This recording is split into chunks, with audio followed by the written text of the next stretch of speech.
Olá, amigos e amigas. Estamos iniciando o nosso Economia e Desenvolvimento desta semana. Aí como é que foi a semana, Vilmar Govinatsky? Foi muito boa, temperatura amena, agradável. mas o meu time é que não teve um aquecimento como deveria ter. Qual é o teu time? Meu time é o melhor time do mundo. É o campeão FIFA do mundo. Flamengo? Internacional, Esporte Clube Internacional. Muito bem. Bom, o Internacional, na verdade, ele perdeu para o São Paulo e entrou no Enem da Libertadores, né? Vai fazer o Enem para se habilitar a Libertadores, hein? Parabéns, de qualquer maneira. Acho que vai confirmar, né? Esse programa aqui é gravado, está sendo gravado um dia depois do jogo do Inter contra o São Paulo. Quer dizer, nós não sabemos o que aconteceu no final de semana, né? De qualquer maneira, acho que a dupla Grenal vai estar o ano que vem. Será bom, né? A dupla Grenal em mais uma Libertadores. E o Grêmio pela 5ª vez consecutiva. Cristiano, prazer em tê-lo aqui. Prazer, Silvio. É muito bom estar aqui contigo, com o Vilmar. Gremista ou colorado, Cristiano? Felizmente, gremista. Isso, já estamos lá, já estamos lá. 2-1, tá certo. Vai ser um ano que vai nos dar muita alegria, 2020. Com certeza. E com o Cristiano, nós vamos ao espaço denominado aqui no nosso programa, Conversando sobre Contabilidade.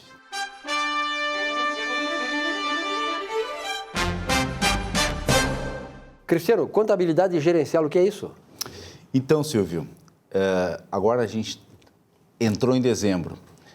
Eu trouxe esse tema da contabilidade gerencial porque é um momento que as empresas começam a traçar seus planos estratégicos.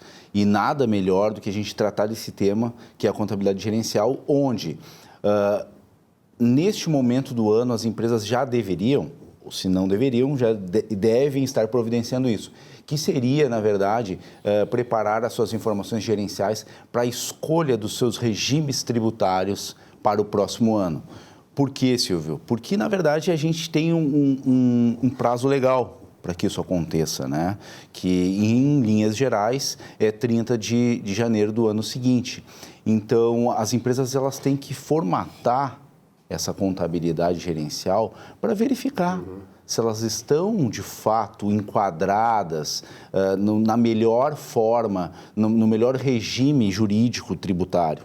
Né? Quais seriam esses regimes? Hoje a gente vê algumas figuras novas aí, que seria o MEI, né? Que seriam para os microempreendedores, as empresas do Simples, as empresas do lucro presumido, as empresas do lucro real. Então, isso é de suma importância que se façam esses controles para verificar se essas margens estão adequadas, margem de lucro da empresa, se o faturamento está adequado, se esse faturamento projetado para o próximo ano, porque hoje a gente vive um momento de crise, né? Então, a gente, como contador, a gente vivencia bastante que as empresas, às vezes, elas não conseguem seguir aquele projetado, mas com base em bases históricas, se consegue, né, fazer essa projeção. Verificar também o tratamento das despesas e das receitas. Isso é muito importante para a escolha dos regimes, porque muitas dessas despesas, elas, na verdade, elas podem ser utilizadas como custo e abatidas em alguns tributos, né? Que seria, na verdade, o lucro real.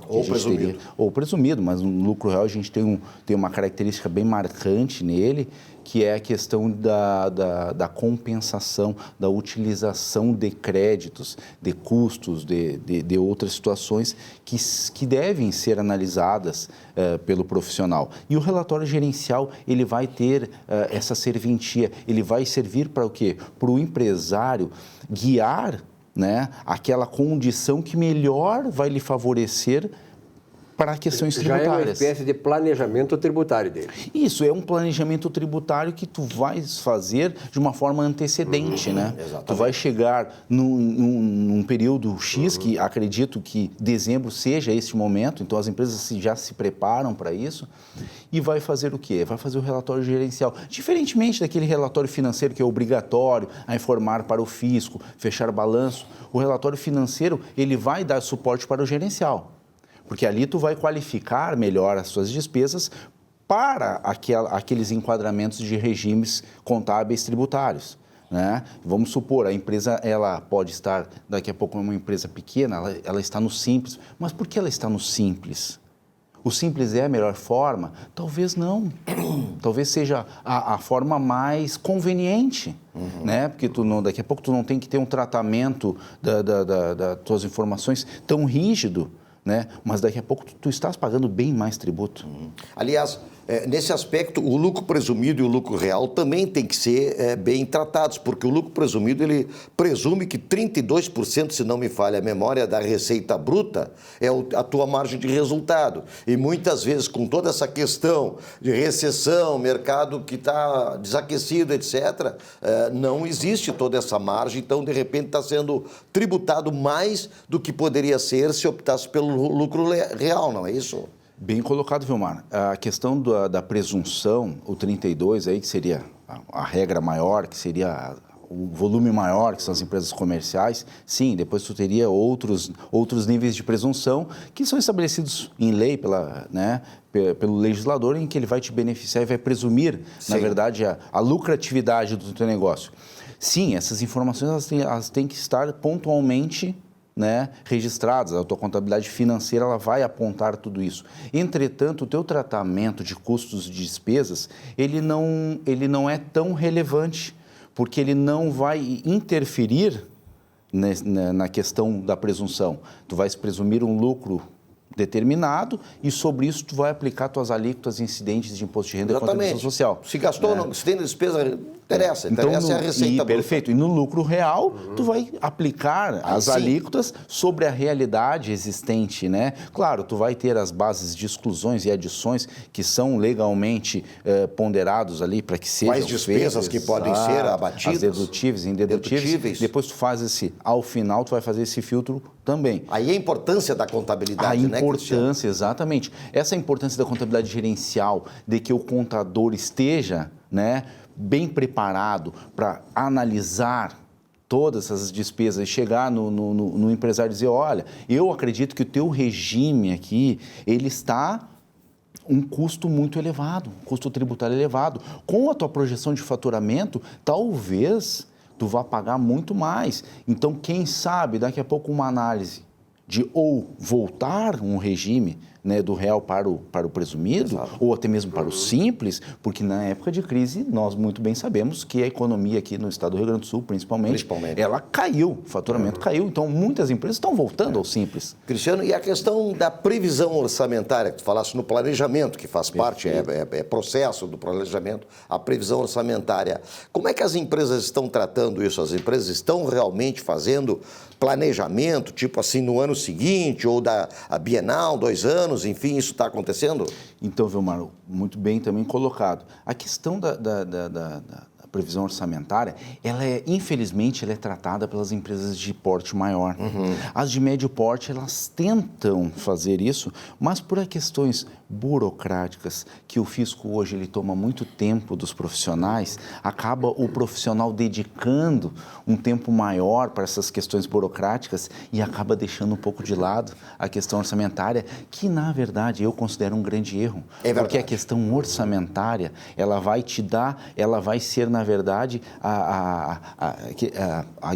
quando tu está no navio ali, tu tem que ter a vela e a questão de direcionamento. O orçamentário vai ser o que vai guiar a tua empresa. É a bússola, né? É a bússola. Hoje não. Hoje o pessoal está meio que, olha, vamos deixar o barquinho ali e vamos cuidar desse aqui, porque não pode faltar o combustível, que a questão burocrática tem que estar sempre alimentando. Então, hoje se direciona, eu penso, de uma forma errada. Isso aí, qual o reflexo disso? É tu pagar mais tributos ou, na verdade, tu tem imposições, né, tributárias, se tu deixar aquilo ali, e tu não ter a questão orçamentária, isso aí freia o teu crescimento.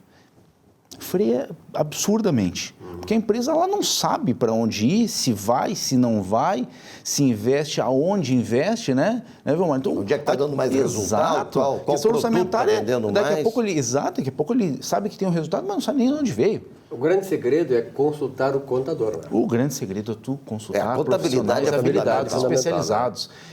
Hoje a gente tem uma informação muito pujante, né? Os profissionais, muitos são especialistas nessa área de orçamento. E a informática tributária. ajudou muito também nisso, não é, Exatamente, Cristiano? a questão tecnológica hoje ela tem sido um grande aliado para que as empresas elas possam ter esses controles. Todos esses relatórios, né? Principalmente esse que falaste, o gerencial. Qual é o grande recado final para o nosso telespectador que está aí? Porque, na verdade, é o seguinte, a gente sempre diz que no final do ano a gente faz aqui o balanço do que passou, mas a projeção do que vem pela frente, né? Exato. Então, qual é o recado final? Bom, o recado é que as empresas, elas possam, na verdade, através dos seus contadores, agora em dezembro, fazer esses controles gerenciais, analisem os seus negócios, vejam se os regimes tributários escolhidos são os melhores. É o momento de você, empresário, fazer isso economicamente para você poder crescer, né? Consulte o seu profissional, veja as questões dos seus números e, se possível, né, implemente a questão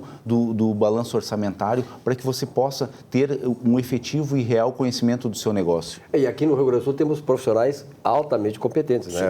Então, é um quadro de contadores e técnicos de contabilidade que realmente tem ajudado. Aqui, ó, outro dia eu estava conversando com um empresário, dono da Olina, aquele produto, 103 anos.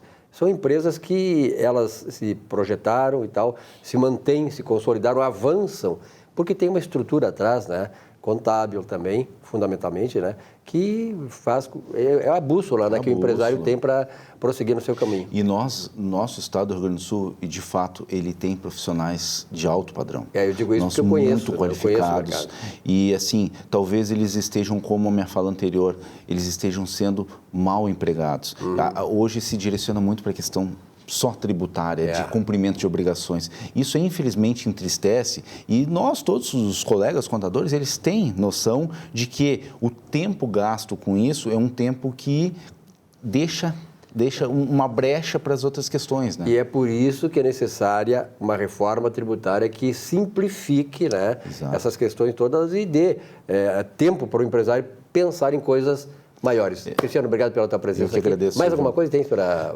Não. A questão da reforma tributária, agora a gente viu o governo Bolsonaro entrou com um revisaço, né? Então, esse aí já vai ser uma medida que vai ajudar. Com certeza. Vai ajudar a economia, vai ajudar os profissionais e vai ajudar todos. Nós estamos vivendo novos e maravilhosos tempos. Vamos confirmar isso aí, hein? Porque o PIB já começou a crescer, o ano que vem já a projeção é de mais de 2%, imaginem só, daqui a 2 anos 4 a 5%, quer dizer, estamos no bom caminho e nos livramos dos ladrões da República. Obrigado, Cristiano. Eu que agradeço. Nesse espaço, conversando sobre contabilidade.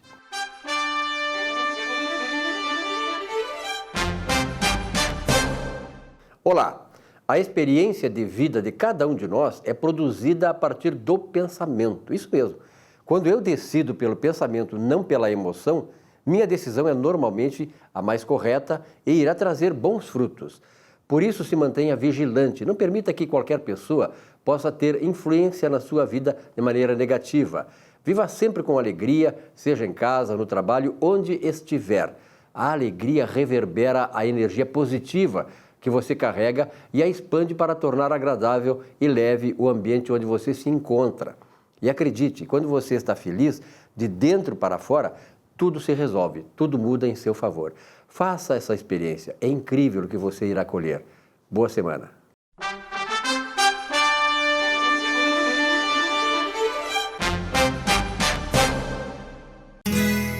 Ser gaúcho é preservar as tradições, é valorizar a educação e acreditar que um futuro melhor nasce nas páginas de um livro. É nossa tradição trabalhar duro. Temos orgulho do suor que escorre do rosto. Ele reconforta a alma e sedimenta uma vida digna. É nossa tradição valorizar o passado para desenvolver o futuro. CMPC Celulose Rio Grandense. Desenvolvimento é a nossa tradição.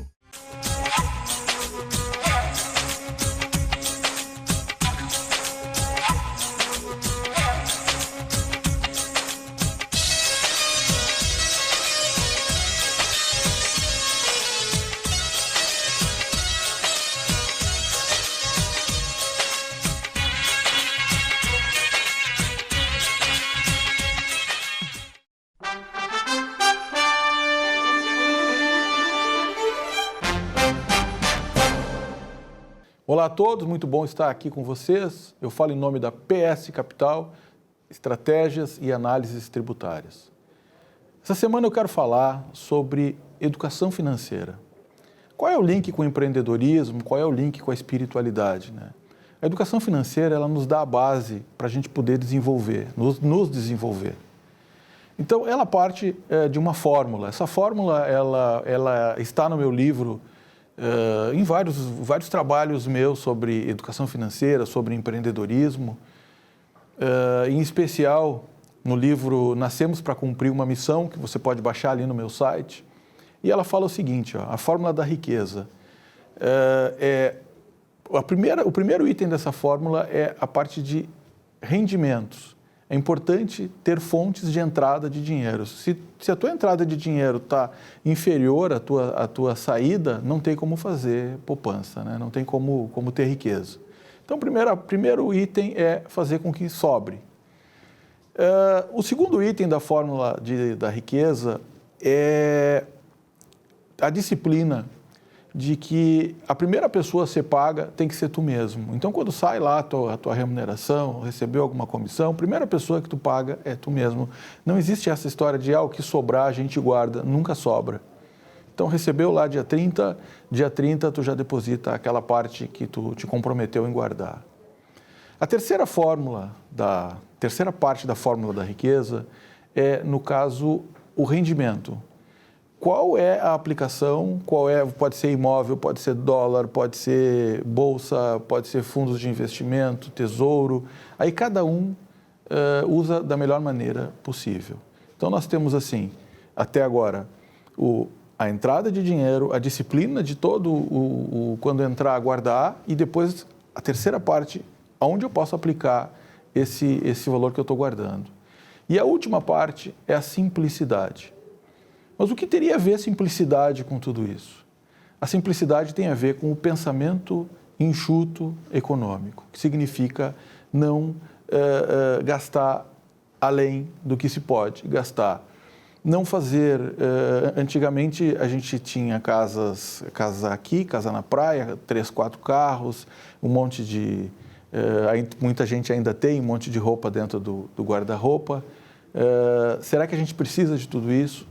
Então, a parte da educação financeira que fecha, que sela a fórmula é exatamente ter uma vida simples. Então, relembrando, a entrada de dinheiro, a disciplina de guardar esse dinheiro, a melhor forma de aplicação desse dinheiro, e aí depende de cada um. E o quarto item é a simplicidade, ou seja, ter uma vida simples de muito pouca despesa fixa. Obrigado e até a próxima semana. Muito bem, nesse espaço do nosso Economia e Desenvolvimento, Vilmar Govinati, estamos recebendo uma figura que tem um passado recente, histórico, né?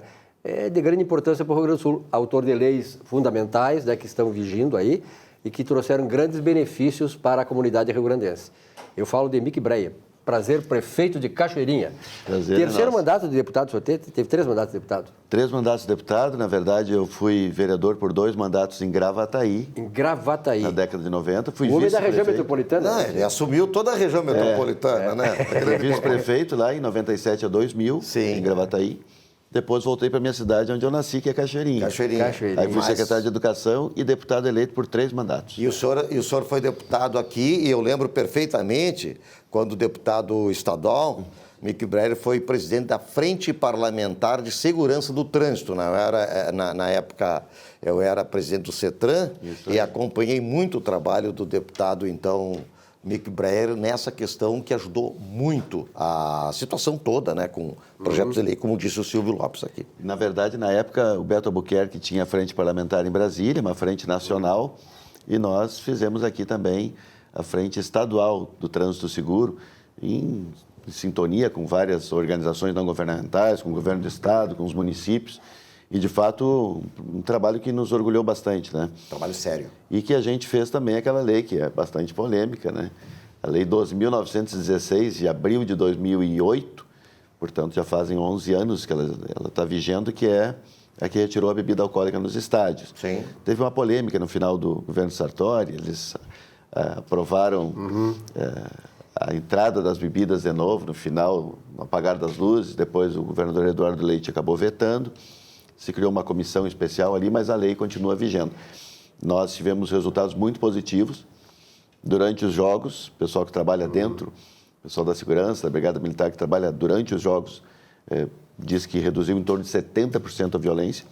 E, pós-jogo, a questão da violência no trânsito, né? Que o pessoal saía, né, depois de ter consumido muita bebida, e hoje é um outro clima. Então, funcionou bastante, mas foi muito importante o período que nós tivemos na Assembleia. Fiquei por 10 anos lá, e hoje estou, então, no primeiro mandato como prefeito de Cachoeirinha. E essas duas leis consagram o prefeito, porque, na verdade, né, Govinati, a gente acompanha a política, eu acompanho a política há 30 anos, e, na verdade, há políticos que entram na Assembleia, ficam 4, 5 mandatos, o cara não faz uma lei que fique, uma lei que marque o mandato dele.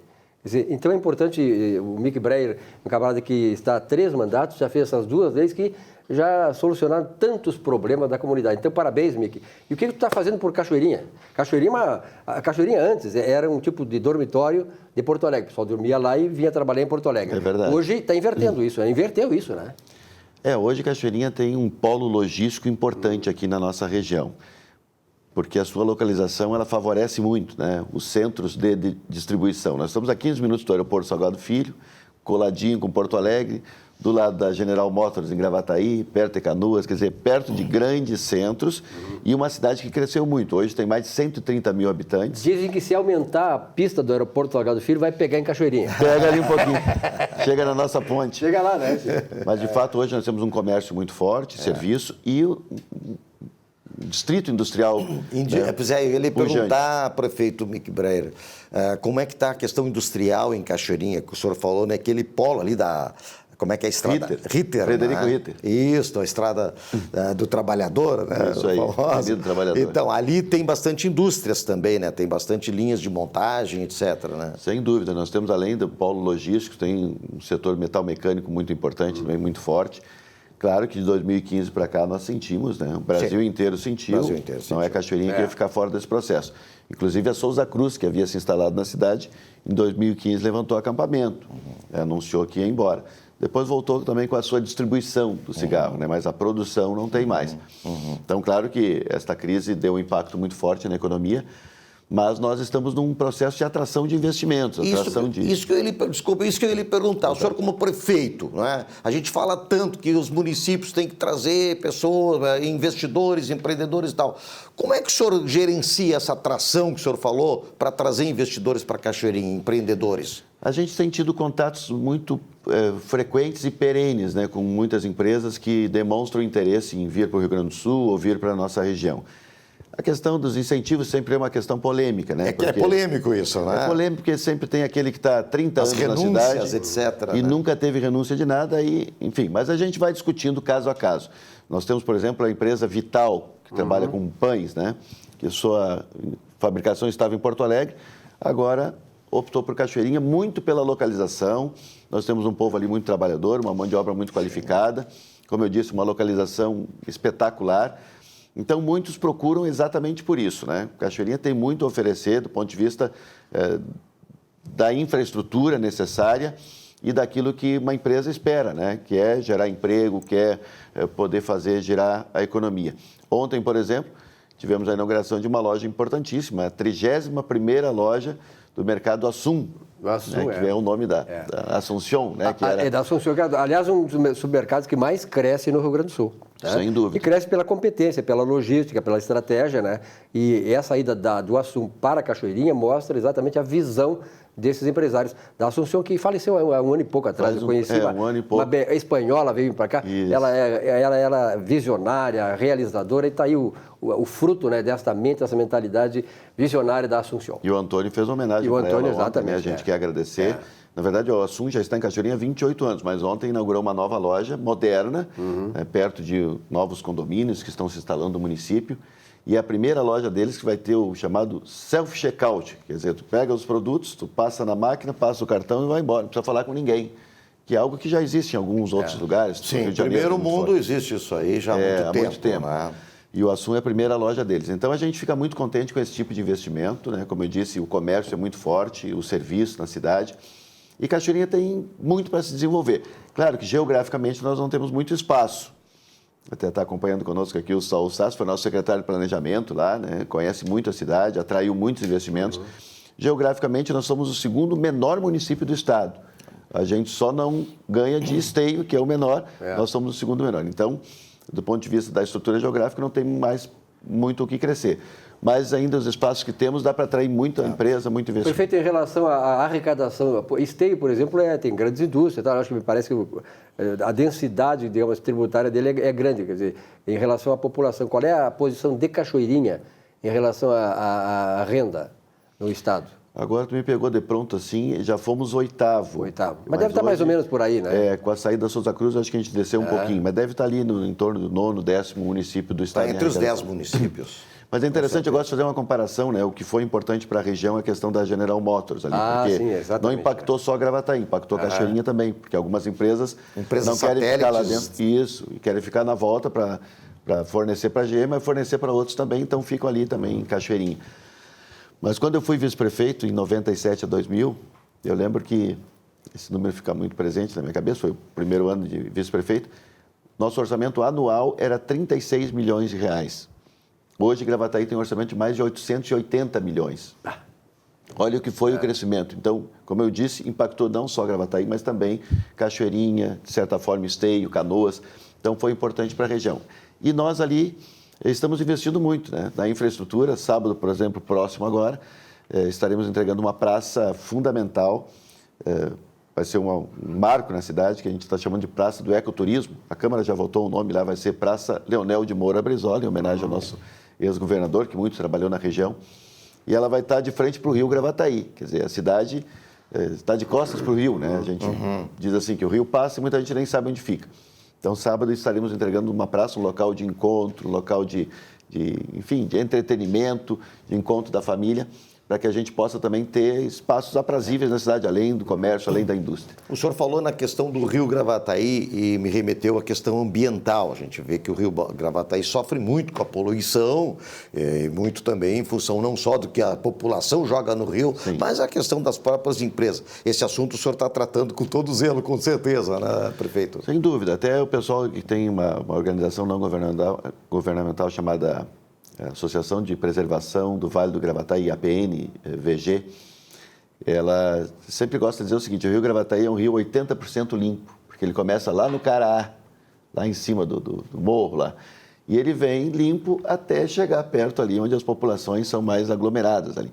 Então, claro que tem o lixo doméstico, tem a questão das indústrias. Tem tudo isso. Mas agora tem a questão da parceria público-privada da Corsã. Tem um dado importante. Cachoeirinha hoje já tem 53% do seu esgoto tratado. Aí Cachoeirinha está dentro dessa parceria, exatamente. Cachoeirinha está entre os 9 municípios, que vai chegar em 10 anos a 87% de esgoto tratado. Então, isso dialoga diretamente com a limpeza do rio. Maravilha. Eu nasci ali em 65, e eu lembro que nós tínhamos a prainha. O pessoal tomava banho no rio Gravataí. O pessoal...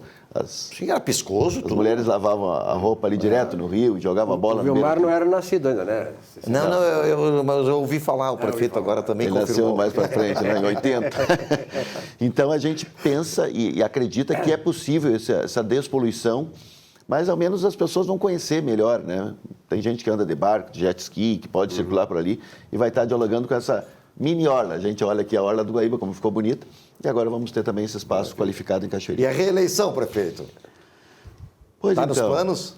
Está terminando 2019 praticamente, né? Nós entraremos num ano assim de muita polêmica. Na verdade, 2019 foi um ano bastante polêmico também. A gente ali na cidade tivemos vários embates fortes com a Câmara. Mas 2020 é ano eleitoral no Brasil inteiro. A gente sabe que aqueles que têm possibilidade vão procurar construir uma aliança que dê continuidade a um projeto. A gente não tem pensado muito nisso, né? Porque tem o período eleitoral que a gente quer respeitar. Mas nós temos ainda muitas entregas importantes a serem feitas ao longo aí de 2020 até iniciar o período eleitoral, que é lá para o agosto, né? Mas a população há de avaliar, né? Certamente teremos ali 4 ou 5 candidaturas colocadas no município e a gente vai ficar ao crivo do eleitorado, né? Eu participo de eleições desde 92, fui eleito a primeira vez em 92 como vereador e de lá para cá são poucas eleições que a gente não participou diretamente. Vereador lá em Gravataí primeiro. Em Gravataí. Em Gravataí. Depois vice-prefeito, depois vereador de novo. depois vim para Cachoeira. Bom, o prefeito tem uma grande trajetória, né, política, né? Isso é novo ainda, né? Um guri novo ainda, pode-se dizer. Novo. E apesar de estar pouco meio, né? Eu já tenho mais de 60, viu, prefeito? Então eu já estou bem destelhado. Ele falou de 50 e poucos. Bom, mas de qualquer maneira, o prefeito Mick Breyer, ele já tem uma trajetória de realizações na Assembleia, no Parlamento, que é uma coisa importante, né? O cara passar pelo Parlamento, né? Que ali se dialoga, aprende-se, né? A ter a vida ali, porque a vida o que é? A negociação, é tu saber avançar, saber recuar, para depois avançar mais adiante. E como prefeito, o Mick está mostrando assim que ele é um grande executivo também. Porque não adianta tu ser político. Nós tivemos grandes políticos, Pedro Simão, Paulo Brossard, mas eles não eram executivos. Então nós temos aqui no Mick um prefeito que é um político nato e que é um executivo brilhante, que está fazendo um belíssimo trabalho. Nós trouxemos aqui o prefeito porque, através do Saúl, nós estivemos lá em Cachoeirinha, eu já conhecia muito Cachoeirinha, frequentei muito o setor das indústrias, no tempo do Câmara 2, que eu trabalhei e tal, sou economista, palestrante e tal. Então, Cachoeirinha é um exemplo hoje de município que está olhando para o seu futuro, né? Para a geração futura dos cachoeirenses, que chamam, né? Cachoeirinhenses. Cachoeirense. Cachoeirense é de Cachoeira do Sul. Cachoeira do Sul. É. Então, olha aqui, parabéns, prefeito, e tenho certeza que esse espaço aqui está aberto. Agora, com a internet, todo mundo vê o programa em tudo que é lugar, né? Hoje o canal não importa mais, Sim. O que importa é o que tu reverbera nas redes sociais. E é bom que o pessoal de Cachoeirinha fique sabendo o que está acontecendo por lá, esta revolução, essa modernização da cidade, colocando a cidade entre aquelas cidades mais agradáveis para se viver, né? Com pujança econômica, prosperidade, oportunidades para o pessoal. Isso que é importante, né, prefeito? Oportunidade para o pessoal jovem lá de Cachoeirinha. Sem dúvida, preocupação principalmente com a geração de emprego. Mas eu quero dar um dado só que é importante, o senhor que é economista e o pessoal que nos acompanha. Quando nós chegamos em janeiro de 2017, o gasto com a folha estava em 77,8. Hoje está em 57,4. Eu brinco com alguns prefeitos que eu encontro aí, né, nessas instituições da FAMURS e outros, que eu arrisco a dizer que não tem nenhum município do Brasil que reduziu 20,4 de gasto com a folha em 2 anos Mas e o senhor 10 meses. reduziu ou aumentou a receita, prefeito? Eu tive que reduzir também. Eu diminuí de 19 para 12 secretarias, eu diminuí de 250 para 160 cargos em comissão e fiz um conjunto de medidas também que mexiam em algumas vantagens. Certo. Tive um enfrentamento duro. Fez lá uma em fevereiro. reforma administrativa. Administrativa. Importante. Atraí, aumentei a receita, mas também tive que reduzir o custo. Então, nós reduzimos 20,4. O que coloca é o seguinte, nós ajeitamos a casa, arrumamos a casa exatamente para atrair investimentos, para buscar Poder financiamento. colocar infraestrutura. Recolocar infraestrutura para poder oferecer E serviços. melhorar o nível de vida das pessoas de Cachoeirinha. Inauguramos uma UPA, Unidade de Pronto Atendimento, que quando chegamos estava praticamente perdida.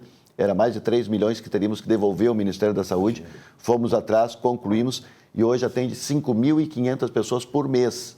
Que muitos hospitais do interior certamente não atendem essa população. Então, de fato, a gente está priorizando aquilo que é necessário. E para concluir, eu quero dizer o seguinte, investimos bastante também na segurança. Temos o cercamento eletrônico na cidade. Hoje, se um veículo entrar com placa clonada, furtado, roubado, que tem um boletim de ocorrência, em Cachoeirinha ele será pego. É em torno de 1 por semana a gente resgata e devolve ao dono. Então, está funcionando, estamos investindo na qualidade de vida e fazendo com que as pessoas tenham, de fato, uma cidade melhor para viver. Cachoeirinha, um modelo para o Estado, para milhares de municípios do Brasil inteiro, mas, sobretudo, para o Brasil, o novo Brasil aí que elegeu o Bolsonaro, com a esperança de mudar este país. Prefeito, muito obrigado pela sua presença. Eu que agradeço. Esteja mais vezes aqui. Vou acertar com o Saúl de nós lá em Cachoeirinha, mostrar aquilo lá, ir lá, fazer uma filmagem, né, Vilmar? Vamos lá, fazer um programa lá e mostrar em loco o que está acontecendo em Cachoeirinha, porque a nossa obrigação como jornalistas é criticar, claro, criticar, mas também elogiar. Nós fizemos um jornalismo sério e independente, elogiar aquilo que está sendo feito. Sabe por quê? E bem feito. Porque nós queremos o bem do Brasil. Tem gente que não quer o bem, tem gente que quer o Brasil que lá no fundo do poço. Nós queremos o bem. E o prefeito tem a certeza que está fazendo bem para Cachoeirinha e sendo um modelo para esse país. Prefeito, muito obrigado, um grande abraço, parabéns, sucesso. E eu tenho a certeza que o povo de Cachoeirinha vai reconhecer. Eu que agradeço. Muito obrigado pelo espaço, estamos à disposição. Muito bem, um rápido intervalo, voltamos em seguida com o nosso Economia e Desenvolvimento. Até já.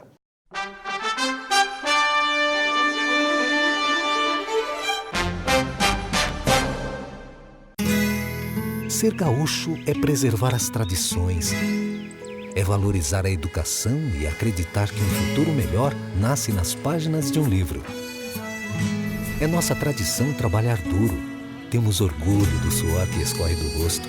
Ele reconforta a alma e sedimenta uma vida digna.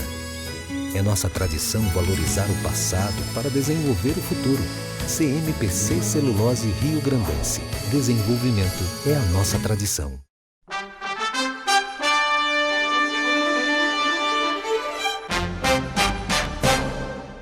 Olá, meus amigos e amigas, telespectadores do programa Economia e Desenvolvimento. No quadro Falando sobre seus direitos, hoje gostaria de tratar sobre alguns aspectos importantes da nova Previdência, promulgada pela Emenda Constitucional número 103. As regras de transição dos trabalhadores do INSS, iniciativa privada e estatais, regra geral. Pela reforma da Previdência, os trabalhadores urbanos se aposentarão apenas a partir dos 62 anos de idade para mulheres e 65 anos de idade para homem. As mulheres terão 15 anos, tempo mínimo de contribuição. Os homens que já contribuíram para o INSS também terão 15 anos de contribuição. Mas os que ainda não entraram no mercado de trabalho até 13/11/2019 terão de contribuir por pelo menos 20 anos para conquistar a aposentadoria. Na regra de transição, nós temos o sistema de pontuação. Numa extensão da regra 8696, a soma do tempo de contribuição e da idade passa a ser a regra de acesso. Homens com pelo menos 35 anos de contribuição e mulheres com pelo menos 30 anos de contribuição poderão se aposentar, respectivamente, a partir dos 61 anos de idade homem e 56 anos de idade mulher, em 2019. Por terem conquistado 86 pontos, mulheres e homens com 96 pontos, a pontuação mínima sobe para 87 e 97 em 2020, 88 e 98 em 2021. E 1 ponto para homens e mulheres a cada ano até atingir 105 pontos para os homens em 2028 e 100 pontos para as mulheres em 2033. Os trabalhadores terão as trabalhadoras terão transição mais suave que os homens. E para a regra dos professores, os professores terão uma redução de cada 5 pontos. A soma do tempo de contribuição e da idade se inicia em 2019 com 81 pontos para mulheres e 91 pontos para os homens, até chegar a 95 pontos para as professoras em 2033 e 100 pontos para os professores em 2028. O bônus, no entanto, só valerá para quem comprovar ter trabalhado exclusivamente nas funções de magistério, na educação infantil e nos ensinos fundamental e médio. Agora, a transição da redução da idade mínima. Favorece quem contribuiu por muitos anos, mas ainda não alcançou a idade mínima. Homens com pelo menos 35 anos de contribuição e mulheres com pelo menos 30 anos de contribuição poderão aposentar-se aos 61 anos de idade, homens, e 56 anos, mulheres, em 2019. A idade mínima sobe 6 meses a cada ano até atingir 62 anos, mulheres, em 2031 e 65 anos, homens, em 2027. E para os professores, começarão com a redução de 5 anos. A idade mínima começa em 2019, com 51 anos para as mulheres e 56 anos para os homens, aumentando 6 meses por ano até chegar a 60 anos, para os dois sexos. O bônus, no entanto, só valerá para quem comprovar ter trabalhado exclusivamente nas funções de magistério, na educação infantil e nos ensinos fundamental e médio. E agora a regra de transição da redução do tempo de contribuição. Favorece trabalhadores idosos que contribuíram pouco. Homens com 65 anos de idade, homens com 65 anos, mulheres com 60 anos, em 2019, precisarão contribuir apenas 15 anos para ter direito à aposentadoria. E em 2020, a idade mínima para os homens continua em 65 anos. Para as mulheres, sobe 6 meses por ano até alcançar 62 anos em 2023. Por essa característica, essa regra de transição beneficia os trabalhadores mais pobres, que atualmente se aposentam por idade, ou que passaram mais tempo na informalidade, sem contribuir para o INSS.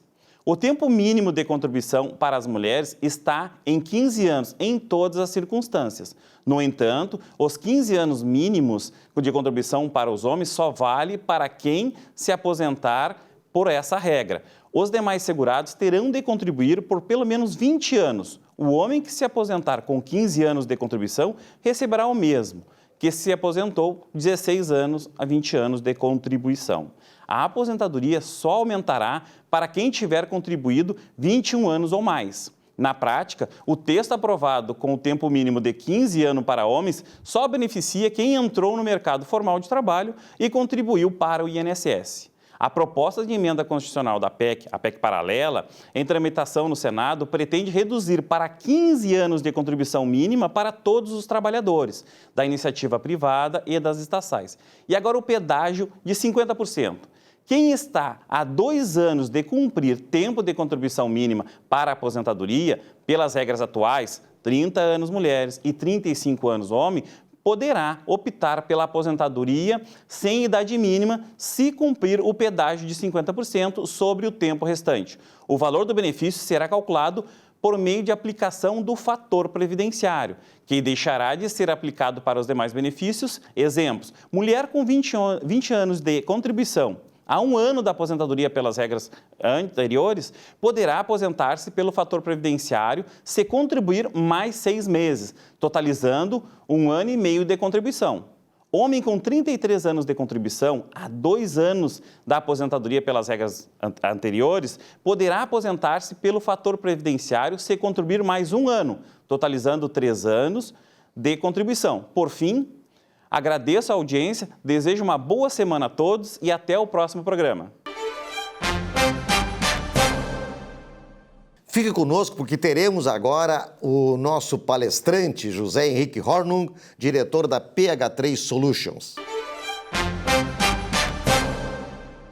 Senhores, sejam bem-vindos a mais um comentário sobre condomínios. E hoje eu quero falar especificamente sobre as obras em condomínios, que eu acho que também é um assunto que nas assembleias eles sempre são polêmicos, especificamente falando sobre quórums para aprovar obras em condomínios. Está disciplinado lá no artigo 1341 até o 1343 do Código Civil, e o Código taxativamente separa essas obras em 3 momentos: em obras necessárias, obras úteis e obras voluptuárias, né? As obras necessárias a gente tem que entender que são aquelas obras que conservam a coisa ou impedem a sua deterioração, né? A gente pode interpretar que essas obras necessárias, elas são as obras de manutenção. Todo e qualquer serviço ou obra que nós fizermos de manutenção, então é interpretado como essas obras necessárias, e o quórum, se o assunto for submetido a uma assembleia, o quórum então vai ser maioria simples, que é 50% mais 1 dos que estiverem presentes na assembleia, certo? Nem todos os assuntos a gente precisa levar para a assembleia. Assuntos que representam uma parte financeira um pouco mais expressiva, né, de acordo com o contexto daquele condomínio, é interessante que o síndico, então, faça orçamento e submeta para a Assembleia, então, deliberar sobre qual empresa contratar. Mais do que isso, o segundo momento, o Código Civil também diz que existem as obras úteis, que são aquelas que aumentam ou facilitam o uso da coisa. Então, tem um exemplo clássico, né, que é a instalação do sistema de aquecimento para piscinas. A gente sabe que às vezes as piscinas de condomínios não pegam sol o dia inteiro, e instalar um sistema de aquecimento, a gente prolonga, né, o tempo de uso dessas piscinas, que é justamente o critério utilizado para categorizar como uma obra útil. E aí o quórum é maioria absoluta, que significa 50% mais 1 dos condôminos, né? Então vamos entender que um prédio com 20 unidades, a gente precisaria de 11, né, 50% mais 1, para aprovar, para estar presente na Assembleia e também para aprovar essa obra. E por último, o Código Civil categoriza lá como obras voluptuárias, né, que são aquelas obras que não aumentam nem facilitam o uso da coisa, tampouco são obras de manutenção. São obras de embelezamento, né, são obras de perfumaria, e que o condomínio pode sim viver sem essas obras, mas, no entanto, pode, se quiser, realizá-las. Para essas obras, a lei exige o quórum de 2/3 dos condôminos, né? Vulgarmente conhecido como 66% de todo o condomínio. Então, senhores síndicos, fiquem atentos a isso. É bem fácil errar isso numa assembleia. Às vezes a gente acha que o tema não é tão relevante assim. Então, é importante consultar antes o Código Civil para saber qual é o quórum necessário, sob pena de incorrer numa ilegalidade, né? Fazer uma assembleia e aprovar uma obra sem respeitar o quórum mínimo. Mais do que isso, quero deixar um recado a todos os síndicos de condomínios, síndicos profissionais e a todos os fornecedores de produtos e serviços para condomínios. No dia 18 de dezembro agora, vai acontecer o Zone X, que é o maior evento do Rio Grande do Sul, é uma rodada de negócios entre síndicos e fornecedores de produtos e serviços para condomínios. Então eu vou deixar um @, aqui embaixo, que é no Instagram, o perfil, que é @rodadazonex, vai aparecer para vocês aqui. Vocês podem seguir lá no Instagram esse perfil e também podem mandar direct ali, se quiserem mais informações, tanto para quem quer participar como síndico, quanto quem quer participar como fornecedor. Tá bem? Um grande abraço, boa semana.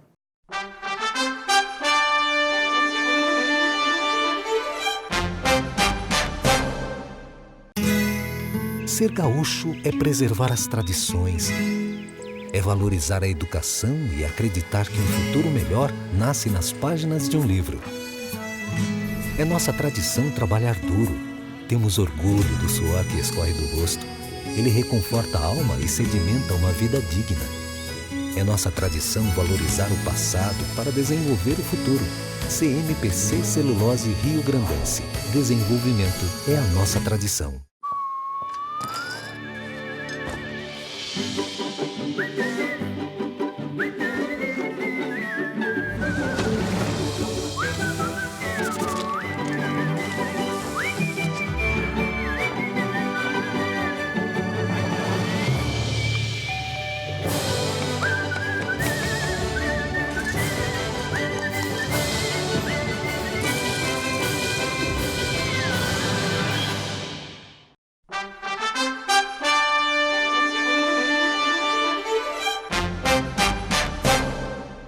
Meu amigo Silvio Lopes, um grande abraço. Falo aqui em nome de Zafari Bourbon, onde economizar é comprar bem. Silvio, você sabe que eu sou político. Há bastante tempo eu estou afastado da Câmara, mas fiquei na Câmara durante 30 anos. Mas sou completamente contrário a que a gente invista um monte de dinheiro público para poder financiar campanhas. É claro, eu acho muito justo que se financie campanhas, porque, afinal de contas, esse negócio de pedir dinheiro, não é, para a iniciativa privada, isso sempre dá rolo. Agora, 3 bilhões e mais alguma coisa, 3 bilhões e 500 milhões, é muito dinheiro para poder financiar campanha política.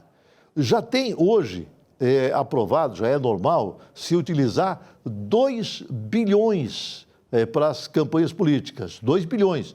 Olha, é dinheiro bastante, não é? Bastante mesmo.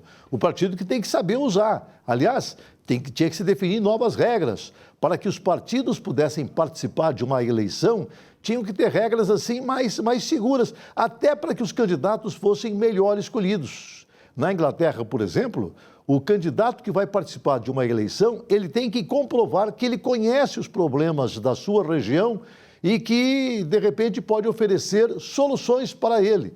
Aqui, não precisa absolutamente nada. O cidadão entra assim, purinho, não é? Para poder participar de uma eleição, não sabe nada. E se ele tiver um pouquinho de fama, que é o que tem acontecido muitas vezes, ele é eleito e pronto, não é? Aí ele fica 4 anos do mandato, ele não faz absolutamente nada e continua fazendo apenas demagogia. Nós precisamos acabar com isso.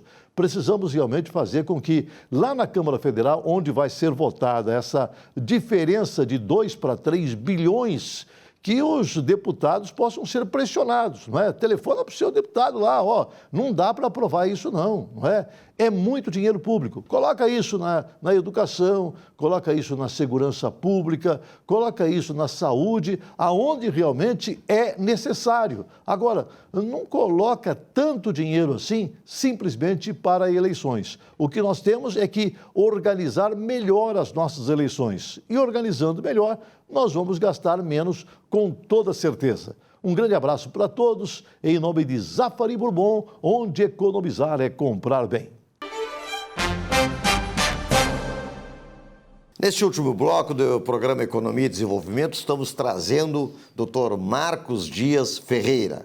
Dr. Marcos é médico urologista, presidente de honra do Instituto da Próstata do Rio Grande do Sul. Doutor Marcos, tudo bem? Tudo bem, Vilmar. É mais uma vez uma satisfação estar aqui com vocês e poder passar um pouco mais de informação sobre as questões, né, de saúde masculina, saúde nos aspectos urológicos para toda a tua audiência. Muito bom realmente estar aqui contigo. Maravilha, sempre trazendo informações importantes. Doutor Marcos, me ocorreu o seguinte, agora está chegando o verão. Chegando o verão, calor, dá sede, bebe-se muita água. É verdade. É água que o passarinho não bebe, água que o passarinho bebe, mas recomendável é água que o passarinho bebe. Mas isso traz também muita disposição para ir no banheiro, fazer xixi. É verdade, é verdade. E isso também traz mais disposição, predisposição, enfim, sintomas de incontinência urinária, doutor Marcos? É incrível, mas também a gente verifica um certo aumento da queixa de incontinência urinária no consultório, Vilmar, em especial das mulheres. A gente tem das mulheres. Uma frequência realmente alta de incontinência. Em mulheres a partir de 50 anos, esse índice pode chegar de 30% a 50% das mulheres com esta queixa de perda urinária. E também dos homens, na verdade, entre outros sintomas relacionados às questões de próstata. Sim. É impressionante como a sensação, muitas vezes, de ter que ir ao banheiro com alguma urgência e percepção, eventualmente, até de alguma perda urinária nesse momento, em que vai se dirigindo com pressa ao banheiro.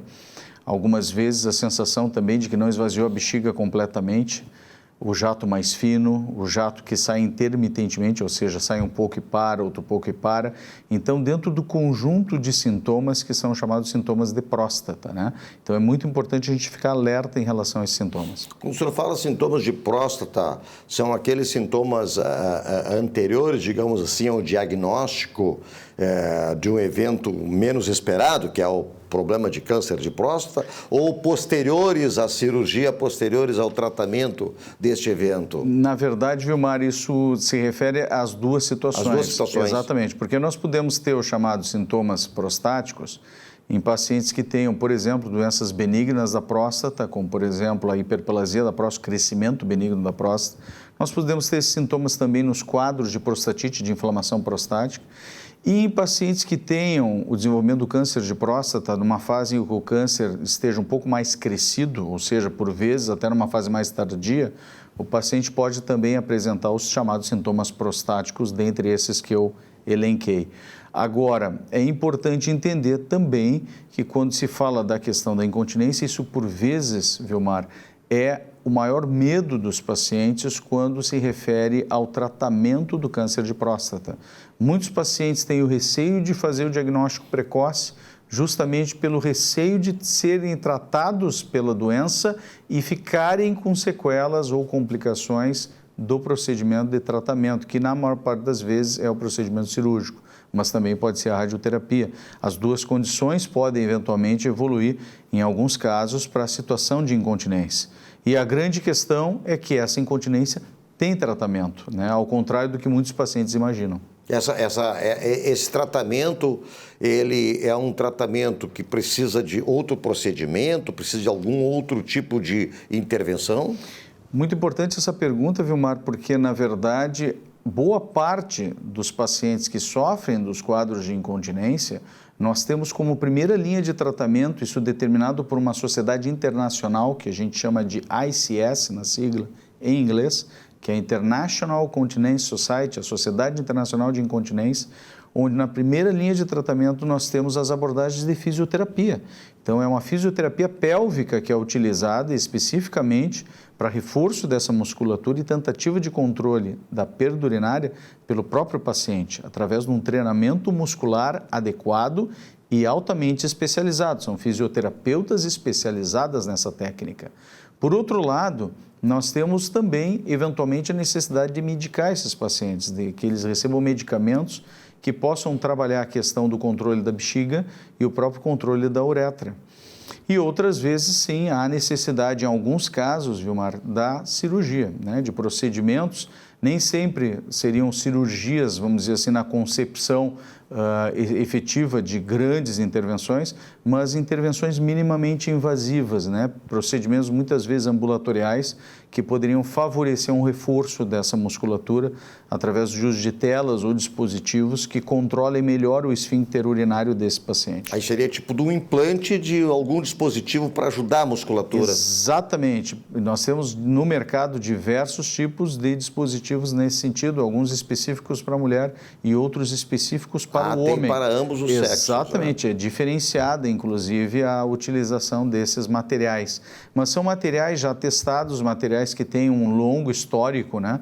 E, inclusive, alguns deles com garantia vitalícia, né? Então, é muito importante que a gente tenha essa noção de que existem diversos recursos, sim, para o tratamento da incontinência urinária. Doutor Márcio, para finalizar, a questão assim da gente provocar retenção urinária por muito tempo não deve ser muito bom, né, para a saúde. Vilmar, infelizmente isso é muito triste, porque por vezes era um conhecimento até antigo, né, fazer o treinamento da bexiga para ficar segurando o xixi.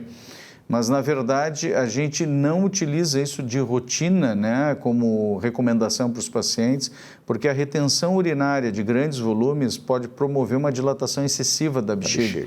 Isso promove ruptura de fibras elásticas da própria bexiga e, por vezes, alterações da conformação neuromuscular dessa bexiga. Essa alteração de conformação pode levar, inclusive, num processo mais crônico de retenção crônica de urina, a situações onde esse resíduo urinário, o esvaziamento, passa a não ser completo e o paciente pode ter uma sobra de urina importante que venha a facilitar a ocorrência de infecções. Muito bem, então tivemos aqui o Dr. Marcos Dias Ferreira, sempre trazendo importantes notícias, importantes considerações para a nossa saúde, né?